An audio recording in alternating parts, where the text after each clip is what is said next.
Beautiful day here in the bubble. It was nice of the rain to stay away from us.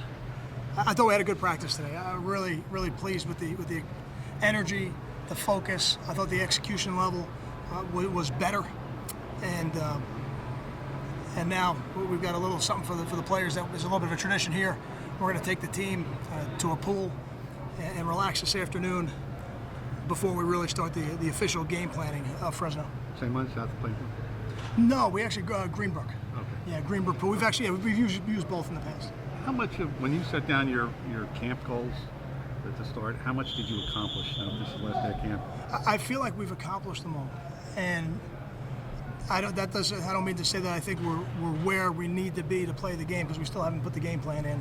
We'll start that tomorrow. But at the beginning of training camp, I wanted to make sure that we got every situation, we got anything we were going to teach for the year, we had it installed and we had it repped for the season. And we're able to do that on offense, on defense, and on special teams. Even with all the little specialty things that come up in special teams, we've gotten them all in, so at least we have them on film once. So now as we go back and review through them every week, there'll be some recall by the players. Is there one thing you missed that maybe you want to cover more thoroughly? Well, we'd like to cover everything more thoroughly, but the NCAA put some restrictions on us on how much we could practice. So they're even doing that in high school. My high school coach told me yesterday that they're not allowed to do 3-a-days anymore, which when I was playing for Mr. O'Connor was a staple of what we did. So we'd always like to have more time, but I feel good about where we are now as we leap into the game week. How about relative to your first training camp, Kyle?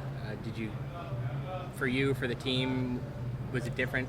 I think it's always different because the players are different. This is a little bit of a younger, less experienced group. But with that being said, I feel like we've got more in on offense than we did last year. Defensively, I think our package is in, and our package is our package. So that's good to have that in. And there's enough players, even though maybe not returning starters, that have experience in the system that we're able to do that. But on offense, I feel like we've got more in this year than we did last year. Kyle, what did you get in here today? Today, I think it got up to about 105 degrees. It was like 40 to 45% humidity. So a little less humid than last time, but maybe a couple degrees hotter. Do you see yourself continuing in here? Is it hot enough to be outside the rest of the week? You know what? We just take it day by day. I think we'll certainly come in here one more time this week. I think it's good for the players. I think what it does for us is it always challenges you and your team mentally when you come into an environment like this. And regardless of what the elements are, whether it's rain, whether it's hot and humid, whether it's snow, we feel like we've had an off-season that will allow the elements to be to our advantage. What are you looking at right now behind the team Bajari at center? I know finding some options there was kind of a goal at the beginning of training camp.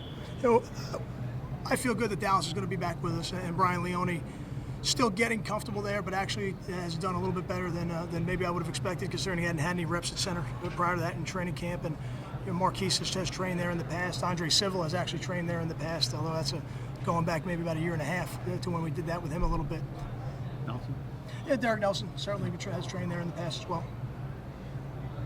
Any freshmen really surprise you that maybe you weren't expected to now that camp is done? I wouldn't say surprised, because I don't come in with any expectations. I think for all those freshmen, they all have to run their own race, and they all develop at different stages. And the best example would be the McCourty brothers, who are identical twins, and even they, one played, one redshirted. So I don't put any expectations on them, so that there's no surprise level. And I think, as we get to the end part of this week, we've already seen a couple of those guys emerge, guys like Janarian Grant, guys like Sebastian Joseph, some true freshmen, a guy like Nadir Barnwell, DeLon Stevenson. These are players that are really battling for their role and competing for their role this year. Is the place kicking settled? I don't know if it's completely settled, but if we had to kick today, then Kyle would be our starter. Any concerns with Jamil Morrell right now? Is he doing okay and kind of on track? He'll be okay. He's on track, and then he'll be ready to go. I think he'll be back out here on Sunday, which will be our Tuesday practice. Thanks, guys. I appreciate you coming today.